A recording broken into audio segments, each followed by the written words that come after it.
అంటే రాజేష్ అన్న పేరు ఈ బాడీకి కాదా? అంటే ఈ శరీరానికి కాదా? రాజేష్ అన్న పేరు ఈ శరీరానికి కాదు. ఈ శరీరం దేవుడి నుండి వచ్చింది, ఈ శరీరం దేవుడు కలుగు చేస్తే వచ్చింది, కానీ దేవుని ఆత్మ తనలో నుండి వచ్చింది. హల్లెలూయా. అందుకే మనము తన ప్రజలం. మన ఎవరి ప్రజలం? దేవుని ప్రజలం. అయితే ఈ ఆత్మ నశించిపోకూడదని వెళ్ళిపోయింది అన్నారు కదా, మరి ఎక్కడికి వెళ్ళిపోవాలి? 2 చోట్లు ఉన్నాయి.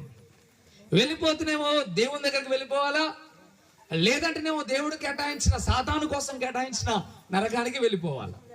అదే బైబిల్ భాషలో చూస్తే ఎవరైతే యేసు ప్రభువుని నమ్మి రక్షకుడిని, ఆయనే దేవుడిని గ్రహించి ఎవరైతే మరణిస్తారో వారు పరదేశులకు వెళ్ళిపోతారు.